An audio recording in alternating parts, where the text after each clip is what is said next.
جب میری شادی کو کچھ دن باقی رہ گئے تو امی مجھے کہنے لگیں کہ مقدس کو لے کر بازار سے کچھ شاپنگ کراؤ، کیونکہ میں تو اس لڑکی کے ساتھ بازار ہرگز نہیں جاؤں گی۔ اور میرے دل میں لڈو پھوٹ رہے تھے کہ میں اس خوبصورت لڑکی سے ملنے والا تھا جس کے پیچھے میں دیوانہ ہو گیا تھا۔ میں نے علی سے گاڑی کی چابی لی اور مقدس کے گھر کی طرف روانہ ہو گیا۔ میں تو جیسے ہوا میں اڑتا ہوا مقدس کے گھر پہنچ گیا تھا، کیونکہ ہمیں فون پر بات کرتے ہوئے ایک عرصہ گزر گیا تھا، لیکن آج پہلی بار میں اس سے ملنے والا تھا۔ میں مقدس کے گھر پہنچ گیا۔ اس کے گھر والوں نے میری خاطر مدارات میں کوئی کمی نہیں چھوڑی تھی۔ تبھی ایک لڑکی میرے سامنے آئی اور مجھے کہنے لگی، اگر آپ تیار ہیں تو ہم بازار چلیں، اور وہ مجھ سے شرما بھی رہی تھی۔ میں نے بڑی حیرانگی سے اسے دیکھا اور کہنے لگا کہ مقدس کو بلا دیں، مجھے امی نے بھیجا ہے اس کو شاپنگ کروانے کے لیے۔ وہ لڑکی دوپٹے میں اپنا منہ چھپا کر ہنسنے لگی اور کہنے لگی، میں مقدس ہی تو ہوں، مجھے معلوم ہے کہ مجھے آپ کے ساتھ بازار جانا ہے، میں کب سے آپ کا انتظار کر رہی تھی۔ مجھے لگا کہ شاید میرے کانوں نے کچھ غلط سنا تھا، کیونکہ یہ تو وہ لڑکی تھی ہی نہیں جسے میں نے یونیورسٹی میں دیکھا تھا اور اپنا دل ہار بیٹھا تھا۔ میں نے اسے دوبارہ پوچھا کہ آپ کون ہیں؟ میں تو آپ کو نہیں جانتا، اور وہ تو بس مجھ سے شرمائے ہی جا رہی تھی۔ وہ کہنے لگی، میں ہی مقدس ہوں، اور آپ کے گھر والے میرے لیے ہی آپ کا رشتہ لے کر آئے تھے۔ اب جلدی اٹھیں، ہمیں بازار بھی تو جانا ہے۔ اور میرے تو سر پر آسمان ٹوٹ پڑا تھا۔ یہ کالی سی لڑکی کون تھی؟ اسے تو میں نے کبھی دیکھا ہی نہیں تھا۔ میں تو جس خوبصورت لڑکی کو دیکھ کر مقدس سمجھتا رہا، یہ تو وہ تھی ہی نہیں۔ تو کیا میں اتنے عرصے سے اس لڑکی کے ساتھ فون پر باتیں کر رہا تھا؟ میں نے پریشانی کے عالم میں جلدی سی گاڑی کی چابی اٹھائی اور وہاں سے نکل آیا۔ مجھے نہیں معلوم تھا کہ میں نے زندگی میں اس دن سے پہلے اتنی تیز گاڑی کبھی چلائی تھی۔ میں بس گھر پہنچا اور سیدھا امی کے پاس چلا گیا اور امی کو کہنے لگا کہ آپ میرا رشتہ کس لڑکی کے لیے لینے گئی تھی؟ امی مجھ سے زیادہ حیران تھی۔ وہ کہنے لگیں، جس مقدس کے لیے تم نے مجھے بھیجا تھا، میں اسی کے لیے تو تمہارا رشتہ لے کر گئی تھی۔ میں نے امی سے کہا، یہ تو وہ لڑکی ہے ہی نہیں جس کے لیے میں نے آپ کو بھیجا تھا۔ امی نے مجھے کہا کہ میں نے تو تمہیں بار بار کہا تھا کہ تم کیا کر رہے ہو، مگر تم اپنی بات پر اڑے ہوئے تھے کہ تمہیں شادی کرنی ہے تو مقدس سے ہی کرنی ہے۔ تو اب کیا ہو گیا؟ میں امی سے کہنے لگا، میں اس کالی لڑکی سے ہرگز شادی نہیں کروں گا۔ میں نے ایک ہی ضد لگائی تھی، کیونکہ میں نے پہلے اس لڑکی کو نہیں دیکھا تھا۔ یہ سنتے ہی اماں پریشان ہو گئی، کیونکہ شادی میں 1 ہفتہ باقی تھا۔ اماں بولی، بیٹا، میں نے تو تمہیں پہلے ہی کہا تھا کہ تم جو فیصلہ کر رہے ہو سوچ سمجھ کر ہی کر رہے ہو، اور تم تو اپنی بات پر اڑے ہوئے تھے۔ اب جب میں رشتہ طے کر آئی ہوں تو تم انکار نہیں کر سکتے، کیونکہ وہ یتیم بنا ماں باپ کی بچی ہے۔ وہ جیسی بھی ہے اس پر ایسا ظلم نہ کرو۔ لیکن میں تو اب کسی کی سن ہی نہیں رہا تھا، اور امی سے کہنے لگا، آپ جا کر اس رشتے سے انکار کر کے آئیں، کیونکہ میں اس کالی لڑکی سے شادی نہیں کروں گا۔ خالہ اماں بھی بولی کہ رہنے دو حیدر بیٹا، تم نے کیا ہمیں تماشا بنا رکھا ہے کہ پہلے جا کر خود ہی تمہارا رشتہ مانگے، اور اب اگر تمہیں لڑکی پسند نہیں آ رہی تو ہم جا کر انکار کر دیں۔ اور امی سے کہنے لگیں، اب اگر تم نے رشتے سے انکار کرنا ہی ہے تو تم اکیلی ہی جاؤ گی، میں تو تمہارے ساتھ ہرگز نہیں جاؤں گی۔ مجھے بے وجہ ہی بے عزت ہونے کا کوئی شوق نہیں۔ امی نے حیرانگی سے میری طرف دیکھا اور کہنے لگی کہ میں تو اس رشتے سے انکار ہرگز نہ کروں گی۔ اور میں غصے میں گھر سے باہر نکل آیا اور امی سے کہا کہ میں گھر چھوڑ کر جا رہا ہوں، پھر مجھے نہیں کرنی اس لڑکی سے شادی۔ میرے تو خیر کافی دوست تھے، میں کسی کے گھر بھی جا سکتا تھا۔ میں اپنے ایک پرانے دوست کے گھر چلا گیا اور انتظار کرنے لگا کہ کب امی مجھے فون کر کے یہ خبر دیں گی کہ وہ اس رشتے سے انکار کر چکی ہیں، کیونکہ شادی میں تو 1 ہی ہفتہ باقی تھا۔ مگر مجھے دوست کے گھر رہتے ہوئے جب 2 ہفتے گزر گئے اور گھر سے کسی کا بھی فون نہ آیا تو میں گھر واپس آ گیا اور سیدھا اپنے کمرے کی طرف گیا، کیونکہ مجھے کچھ ضروری سامان بھی تو چاہیے تھا۔ جیسے ہی میں اپنے کمرے میں داخل ہوا تو وہی کالی لڑکی میرے سامنے کھڑی تھی اور اپنے دوپٹے سے شاید جھاڑ پونچھ کر رہی تھی۔ میں آگے بڑھا اور مقدس کو بازو سے کھینچ کر اپنے سامنے کیا اور اس سے پوچھنے لگا، تم اس گھر میں کیا کر رہی ہو؟ مقدس نے غصے سے مجھ سے اپنا بازو چھڑایا۔ کچھ دوپٹہ اس کے سر پر تھا اور کچھ اس کے کندھے سے لٹک گیا تھا۔ اس نے میرے منہ پر زوردار تھپڑ مارا۔ اتنے میں اس کا دوپٹہ زمین پر لڑک گیا اور میری تو جان نکل گئی جب اس نے، میرا نام حیدر ہے۔ میرے ابو کی وفات ہمارے بچپن میں ہی ہو گئی تھی۔ ہم 3 بہن بھائی ہیں، مجھ سے بڑا بھائی ولید اور مجھ سے چھوٹی بہن فضا۔ بڑا بھائی ولید دبئی میں نوکری کرتا تھا اور اسی کی تنخواہ سے ہمارے گھر کا گزارا آرام سے ہو جاتا تھا۔ میں اپنی بہن اور امی کے ساتھ کراچی شہر میں رہتا تھا۔ ہمارے گھر میں میرے چچا کا بیٹا علی بھی رہتا تھا، کیونکہ اس کے ماں باپ دونوں ہی ایک حادثے میں اللہ کو پیارے ہو گئے تھے، تو تب سے وہ ہمارے ساتھ ہی رہتا تھا۔ علی اور میری عمر میں زیادہ فرق نہیں تھا، وہ مجھ سے 1 سال بڑا تھا۔ امی کی خالہ بھی ہمارے ساتھ رہتی تھی، ان کا بھی دنیا میں ہمارے علاوہ اور کوئی نہیں تھا، اور ہم سب کا خرچہ ولید اٹھاتا تھا۔ ہر مہینے وہ امی کو اپنی تنخواہ کا کچھ حصہ بھیج دیا کرتا۔ گھر کے اخراجات کا سارا حساب کتاب امی خود کرتی تھی۔ اس کے علاوہ انہوں نے کبھی 1 پیسہ ادھر سے ادھر نہیں ہونے دیا تھا۔ امی کو شروع سے علی سے بہت زیادہ چڑ تھی، کیونکہ وہ کہتی تھی سارے خاندان نے علی کے ماں باپ کے مرنے کے بعد اس عذاب کو ان کے سر پر تھوپ دیا تھا۔ علی بھی جانتا تھا کہ امی اس کو پسند نہیں کرتی، اس کے باوجود بھی علی کا رویہ ہم سب سے بالکل دوستانہ تھا، اور گھر میں کوئی بھی کام ہوتا تو علی بھاگ بھاگ کر کرتا۔ کسی کو اسپتال جانا ہوتا یا بازار سے چیزیں لانی ہوتی تو علی ہمیشہ حاضر ہوتا تھا۔ میری تو علی کے ساتھ ویسے بھی بہت دوستی تھی، کیونکہ ہم ایک ہی کالج میں جو پڑھتے تھے، لیکن ہم دونوں کے مزاج میں زمین آسمان کا فرق تھا۔ علی ہر حال میں خوش رہتا تھا، اکثر وہ میرے دیے ہوئے پرانے کپڑے بھی استعمال کر لیا کرتا، بلکہ اس کے پاس جو سامان تھا وہ زیادہ تر میرا ہی دیا ہوا تھا، جبکہ میں ذرا شوخ مزاج قسم کا لڑکا تھا اور مجھے ہمیشہ مہنگی مہنگی چیزیں ہی پسند آتی تھیں، اور میں جو چیز پسند کر لیتا اس کو حاصل کر کے ہی رہتا تھا۔ گھر کے کاموں میں بھی میں کوئی خاص دلچسپی نہیں لیتا تھا۔ اگر امی یا خالہ اماں مجھے کوئی کام کہہ دیتی تو میں فوراً علی سے کہتا، کیونکہ مجھے تو ہر وقت اپنے دوستوں کے ساتھ مہنگی مہنگی اور بڑی بڑی گاڑیوں میں گھومنا پسند تھا۔ اس لیے میرے جتنے بھی دوست تھے وہ سبھی امیر گھروں کے تھے، اور میں ان کے پاس جو بھی نئی چیز دیکھتا تو میری تو ضد بن جاتی کہ میں نے بھی وہی لینی ہے، جبکہ امی نے تو ولید کے بھیجے ہوئے پیسوں کو ہمیشہ تالا لگا کر رکھا تھا، اور جیب خرچ کے علاوہ انہوں نے ہم بہن بھائیوں کو کبھی پیسے نہیں دیے تھے۔ مجھے اور فضا کو تو وہ پھر بھی جیب خرچ دیا کرتی تھی، مگر علی کو انہوں نے اس کی فیس کے علاوہ کبھی 1 پیسہ تک نہیں دیا تھا، اور علی کی بھی تعلیم کے اخراجات وہ صرف اس لیے برداشت کرتی تھی کیونکہ ولید نے کبھی بھی مجھ میں اور علی میں فرق نہیں کیا تھا، اور یہ بھی ولید نے امی سے کہا تھا کہ میں کماتا ہی اسی لیے ہوں کہ اپنے بہن بھائیوں کی ساری ضرورتیں پوری کر سکوں، اور علی بھی اس کو اتنا ہی عزیز تھا جتنا کہ میں۔ وہ اکثر ہی ہمیں دبئی سے مہنگے مہنگے تحائف بھی بھیجتا رہتا تھا، جو میں بہت اترا کر اپنے سب دوستوں کو دکھایا کرتا، اور میری ایک بری عادت یہ بھی تھی کہ مجھے ہمیشہ وہی چیز پسند آتی تھی جو ولید علی کے لیے بھیجتا تھا۔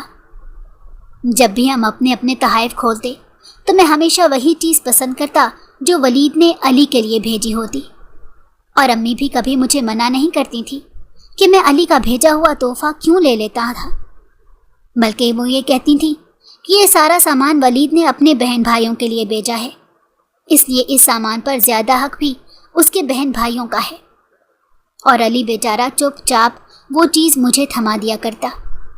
اس کے باوجود بھی اس کا رویہ کبھی میرے ساتھ نہیں بدلا تھا، اور ولید نے جتنی بھی چیزیں علی کو بھیجی تھی ان میں سے زیادہ تر تو میرے پاس تھی۔ میں تو علی کی ہر چیز پر قبضہ کر کے بیٹھ جایا کرتا تھا، مگر اپنے سامان کے قریب میں نے اس کو کبھی بھی نہیں آنے دیا تھا۔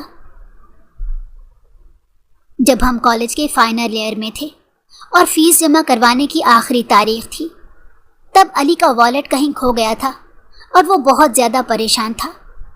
اس کے پاس تھوڑے بہت پیسے ہوا ہی کرتے تھے، کیونکہ خالہ امی سے چھپ کر اس کو کچھ نہ کچھ دیتی رہتی تھی، اور امی سے بھی کہا کرتی تھی کہ علی بیچارہ بن ماں باپ کا بچہ ہے، اس یتیم پر اتنا ظلم مت کیا کرو۔ اور امی تو ہمیشہ سے علی سے چڑھتی تھی۔ وہ خالہ اماں کو صاف صاف سنا دیا کرتی تھی کہ گھر میں تو اس کو رکھا ہوا ہی ہے، اب اور کیا سر پر سوار کر لوں۔ اور امی کی باتیں سن کر خالہ اماں بھی خاموش ہو جایا کرتی تھی۔ تب فائنل ایئر میں میری فیس تو جمع ہو چکی تھی، مگر علی بیچارے کا والیٹ کھو گیا تھا اور وہ بہت زیادہ پریشان تھا کہ وہ فیس کیسے جمع کروائے گا۔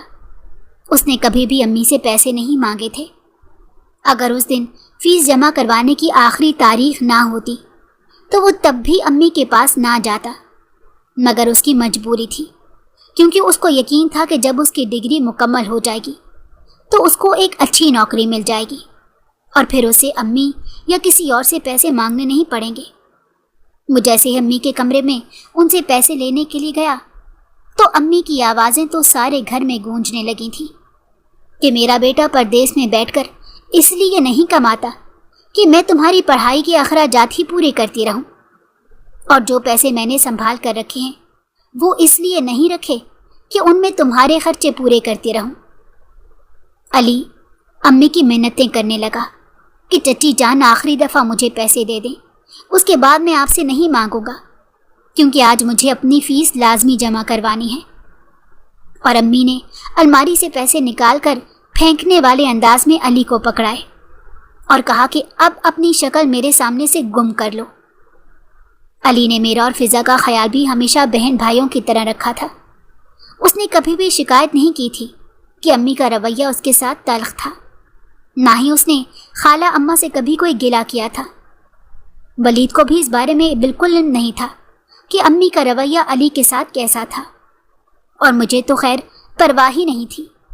مجھے تو صرف اپنے دوستوں کے ساتھ مہنگے لائف سٹائل میں رہنا پسند تھا، اور میں سارا دن کالج کے بہانے اپنے دوستوں کے ساتھ پھرا کرتا، اور اس بات کا صرف علی کو ہی پتہ تھا۔ وہ مجھے بہت بار سمجھاتا تھا کہ ایسا نہ کرو اور پڑھائی پر دھیان دو، اور میں ہر بار اس کو یہی کہہ دیا کرتا تھا کہ پڑھائی کر کے میں نے کون سا کوئی نوکری کرنی ہے، ولید ہے نا باہر، وہ سب سنبھال لے گا اور مجھے نوکری کرنے کی ضرورت ہی نہیں پڑے گی۔ علی نے ہمیشہ مجھے بڑے بھائیوں کی طرح سمجھایا تھا کہ میں جو بھی کر رہا ہوں اس کا مجھے فائدہ تو کوئی نہیں ہوگا، البتہ میں نقصان ضرور اٹھاؤں گا، مگر میں اپنی زندگی بھرپور طریقے سے گزارنا چاہتا تھا اور مجھے اپنے دوستوں میں رہنا زیادہ پسند تھا۔ اس لیے میں نے علی کی باتوں کو کبھی سرے سے سنجیدہ لیا ہی نہیں تھا اور ہمیشہ اپنی منمانی کرتا تھا۔ جب میرا اور علی کا کالج ختم ہو گیا تو ولید نے ہم دونوں سے پوچھا کہ ہم دونوں کو تحفے میں کیا چاہیے۔ علی کا تو وہی جواب تھا جو وہ ہمیشہ سے کہتا آیا تھا کہ میرے پاس سب کچھ ہے، مجھے کسی چیز کی ضرورت نہیں، مگر میں نے تو صاف کہہ دیا تھا کہ مجھے نیا موبائل چاہیے۔ اور ولید تو شروع سے ہی ہماری خواہشیں پوری کرتا آیا تھا، کیونکہ ایک بار اس نے امی سے کہا تھا کہ امی میرے بہن بھائیوں کو منع مت کیا کریں کہ وہ مجھ سے فرمائشیں کریں، میں نہیں چاہتا کہ میرے بہن بھائیوں کو ابو کی کمی محسوس ہو، اس لیے میں ان سب کی خواہشیں پوری کرتا ہوں تاکہ ان کے دل میں یہ بات نہ آئے کہ اگر ابو ہوتے تو وہ ان کو انکار نہ کرتے۔ اور امی نے بھی پیار سے ولید کا ماتھا چوم لیا۔ اور فائنل ایئر کے تحفے میں ولید نے مجھے اور علی کو مہنگے موبائل بھیجے تھے، اور میری تو ہمیشہ سے جو عادت تھی میں بھلا اس کو کیسے چھوڑ سکتا تھا۔ مجھے وہی موبائل پسند آیا جو علی کو ملا تھا، اور علی نے بھی خوشی سے وہ مجھے دے دیا۔ کالج تو ہمارا ختم ہو ہی چکا تھا، اب یونیورسٹی میں بھی میں نے تو آرام سے ایڈمیشن لے لیا تھا، مگر علی کی پریشانی ابھی ختم نہیں ہوئی تھی۔ میری فیس کے لیے تو امی نے بڑی خوشی سے پیسے نکال کر دیے تھے کہ میرا بیٹا پڑھ لکھ جائے، لیکن علی کو تو اب وہ ایک پھوٹی کوڑی دینے کے لیے بھی تیار نہیں تھی۔ علی نے اپنی سی وی بہت سی کمپنیوں میں جمع کروا دی تھی اور اس کو یقین تھا کہ اس کو بہت جلد ایک اچھی نوکری مل جائے گی، کیونکہ وہ ایک لائق لڑکا تھا اور میری طرح صرف دوستیاں نہیں نبھاتا رہتا تھا، بلکہ اس کا سارا دھیان صرف اپنی پڑھائی پر تھا، کیونکہ وہ جانتا تھا کہ میری ناز نخرے اٹھانے کے لیے تو میری ماں موجود تھی، لیکن وہ زندگی میں اب تنہا ہی تھا اور اس کو پڑھ لکھ کر اپنے پیروں پر کھڑے ہونا تھا۔ اس لیے شروع سے ہی پڑھائی کے معاملے میں بہت اچھا تھا۔ جلد ہی علی کو ایک کمپنی سے کال آ گئی اور اس کو نوکری بھی مل گئی۔ جس دن وہ انٹرویو دے کر گھر آیا تو اس کے ہاتھ میں مٹھائی کا ڈبہ تھا اور اس نے بڑی خوشی سے وہ ڈبہ امی کے سامنے کیا تھا کہ چچی جان مبارک ہو، میری نوکری لگ گئی ہے، جبکہ امی نے اس کو دیکھ کر منہ بسورا تھا۔ خالہ اماں کو بھی امی کا علی کے ساتھ یہ برتاؤ عجیب لگا تھا اور وہ کہنے لگی تھی کہ اب تو اس لڑکے کی بیچارے کی جان چھوڑ دو، اب تو اس کی اپنی نوکری لگ گئی ہے، وہ کون سا اب تم سے کچھ مانگ رہا ہے، اپنی خوشی ہی تمہیں بتا رہا ہے، کم از کم اس کی خوشی میں تو شامل ہو جاؤ۔ لیکن امی بھی منہ پھیرتے ہوئے کہنے لگی، اتنا پڑھ لکھ گیا ہے، وہ بھی تو میرے بیٹے کے پیسوں پر ہی پڑا ہے، اگر میں اس کو فیسیں بھرنے کے لیے پیسے نہ دیتی تو آج اس کو نوکری بھی نہ ملتی، جس نوکری پر یہ اتنا اترا رہا ہے یہ بھی اس کو میری ہی مہربانیوں کی وجہ سے ملی ہے۔ اور خالہ اماں چپ کر گئی تھی۔ یونیورسٹی میں مجھے ایک لڑکی بے حد پسند آئی تھی، وہ تھی ہی اتنی خوبصورت۔ ویسے تو یونیورسٹی میں اور بھی بہت سی لڑکیاں تھیں، مگر میری نظر تو جیسے اس پر ٹک کر رہ گئی تھی، مگر مجھے اس کا نام نہیں معلوم تھا۔ میں جیسا بھی تھا، جس طرح کی بھی دوستوں میں رہا تھا، مگر آج تک میں نے کبھی کسی لڑکی سے ڈائریکٹ بات نہیں کی تھی، اس لیے اب مجھے سمجھ نہیں آ رہا تھا کہ میں اس لڑکی سے اس کا نام کیسے پوچھوں۔ میں نے بہت کوشش کی کہ میں اس کا نام جان سکوں۔ ایک دن میں یونیورسٹی کی کینٹین میں کھانا کھا رہا تھا، تبھی میری نظر اس لڑکی پر پڑی۔ وہ مجھ سے کچھ دور اپنی کتابیں کھولے بیٹھی ہوئی تھی۔ ابھی میں اس کو دیکھ ہی رہا تھا، تبھی اس نے اپنی کتابیں سمیٹنا شروع کر دیں، جیسے وہ جلدی میں تھی، اور کینٹین سے نکل گئی، مگر اس جلدی میں وہ اپنی ایک کتاب بھول گئی تھی۔ میں جلدی سے اٹھا اور وہ کتاب پکڑے اس کے پیچھے بھاگا، مگر وہ مجھے نظر نہیں آئی۔ میں نے کتاب کھولی اور کتاب کے پہلے صفحے پر ہی اس خوبصورت لڑکی کا نام لکھا ہوا تھا، اور میں تو حیران ہی رہ گیا تھا کہ نام کے نیچے شاید اس کا فون نمبر بھی لکھا ہوا تھا۔ بھلا ایسے کون کتابوں پر اپنا فون نمبر لکھتا ہے؟ اور دل ہی دل میں خوش بھی ہو رہا تھا کہ چلو مجھے اس کا نام تو معلوم ہو ہی گیا اور ساتھ میں اس سے بات کرنے کا بہانہ بھی مل جائے گا۔ وہ کتاب اس دن اپنے ساتھ گھر لے آیا تھا۔ بہت دیر تک میں اس نام کو دیکھتا رہا اور سوچتا رہا تھا کہ آخر میں اس سے کیا بات کروں، مگر مجھے کچھ سمجھ نہیں آ رہا تھا۔ بہت دیر تک سوچتے رہنے کے بعد میں نے کتاب پر موجود نمبر پر فون کر ڈالا۔ بیل کی آواز جا رہی تھی اور میرا دل بھی دھڑک رہا تھا۔ جیسے ہی دوسری طرف سے کسی نے فون اٹھایا تو اس خوبصورت لڑکی کی آواز سنائی دی۔ میں نے جلدی سے خود کو سنبھالا اور پوچھا کہ کیا آپ مقدس بات کر رہی ہیں؟ تو وہ کہنے لگی، جی میں مقدس ہوں، آپ کون؟ میں نے جلدی سے کہا، میں حیدر بات کر رہا ہوں، میرے پاس آپ کی کتاب رہ گئی تھی، اس لیے میں نے آپ کو فون کیا تھا۔ اور وہ ہلکا سا ہنسی اور کہنے لگی، جی ٹھیک ہے، کوئی بات نہیں۔ اور میں نے کہا میں آپ کی یونیورسٹی میں پڑھتا ہوں اور اپنی کلاس کے بارے میں اسے بتانے لگا، مگر وہ خاموشی سے سنتی رہی۔ میں نے ایک دو باتیں کرنے کے بعد فون بند کر دیا اور اب میرا دل ہلکا ہو گیا تھا۔ مقدس کی آواز بھی اسی کی طرح ہی خوبصورت تھی۔ اگلے دن صبح ہی سے بہت تیز بارش ہو رہی تھی، کیونکہ برسات کے دن تھے اور موسم کا پتہ ہی نہیں چلتا تھا کہ کب دھوپ نکل آئے اور کب بارش شروع ہو جائے۔ جبکہ میں یونیورسٹی جانے کے لیے تیار کھڑا تھا اور میرے ہاتھ میں مقدس کی وہی کتاب تھی جو وہ کینٹین میں بھول گئی تھی۔ علی بھی حیران تھا کہ میں تو کبھی یونیورسٹی جانے کے لیے اتنی جلدی تو کبھی جاگا نہیں ہوتا تھا، مگر آج تو میں اسے پہلے جاگ گیا تھا اور اپنے بال بنا کر یونیورسٹی کے لیے بالکل تیار تھا۔ مگر بارش تو رکنے کا نام نہیں لے رہی تھی اور میرے پاس کون سا کوئی گاڑی تھی جو میں جلدی سے یونیورسٹی پہنچ جاتا۔ میں بار بار آسمان کی طرف دیکھتا کہ شاید اب بارش رک جائے، مگر بادلوں کو بھی آج ہی برسنا تھا۔ بہت دیر تک میں انتظار کرتا رہا۔ جب بارش ذرا کم ہوئی تو میں جلدی سے یونیورسٹی کے لیے گھر سے نکل آیا۔ یونیورسٹی پہنچ کر میں نے مقدس کو ہر جگہ ڈھونڈا، مگر وہ مجھے کہیں بھی نظر نہ آئی۔ تو میں نے موبائل سے اس کو دوبارہ فون ملایا اور پوچھنے لگا کہ وہ کہاں ہے۔ تو مقدس ہنستے ہوئے کہنے لگی کہ یونیورسٹی کا ٹائم تو کب کا ختم ہو چکا، اسی لیے وہ گھر پر موجود ہے۔ اور میں مارے افسوس کے اپنے ہاتھ ملتا رہ گیا۔ میں نے اس کی کتاب کو بڑی حفاظت سے اپنے پاس سنبھال رکھا تھا۔ مقدس نے اتنی بات کہہ کر فون بند کر دیا تھا، مگر میرا دل تو اب مقدس کے لیے بے چین ہو گیا تھا اور میں اس سے بار بار بات کرنا چاہتا تھا۔ رات کو میں نے مقدس کو فون ملایا۔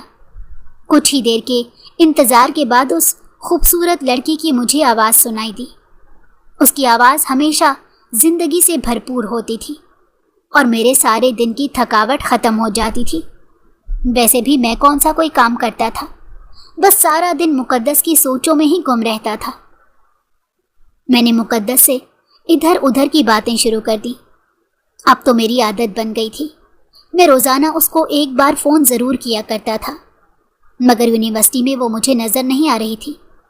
میں بہت دن اس کو یونیورسٹی میں ڈھونڈتا رہا، مگر وہ تو جیسے اپنی کتاب میرے پاس چھوڑ کر بھول گئی تھی۔ ہم دونوں کی فون پر بات چیت بڑھنے لگی تھی۔ وہ میری باتوں سے بہت متاثر ہوتی تھی، کیونکہ مجھے باتوں کے علاوہ آتا ہی کیا تھا۔ علی کو بھی اب بہت اچھی نوکری مل گئی تھی اور اس کی تنخواہ بہت اچھی تھی، جو وہ لا کر امی کو دے دیا کرتا۔ اور امی ہمیشہ کہتی تھی کہ میں اگر تمہاری پڑھائی کے اخراجات پورے نہ کرتی تو تمہیں اتنی اچھی نوکری نہ ملتی، اس لیے تمہاری تنخواہ پر میرا حق بھی تو بنتا ہے۔ اور علی تابیداری سے کہہ دیتا، بالکل چچی جان، آپ کا حق تو سب سے زیادہ ہے۔ آپ نے ہی تو مجھے ماں باپ کے بعد پالا ہے۔ اگر آج میری ماں زندہ ہوتی تو میں اپنی کمائی ان کو دیتا، مگر آپ بھی تو میری ماں جیسی ہیں۔ اور امی علی کے دیے ہوئے پیسوں کو بھی تالا لگا کر الماری میں رکھ دیتی۔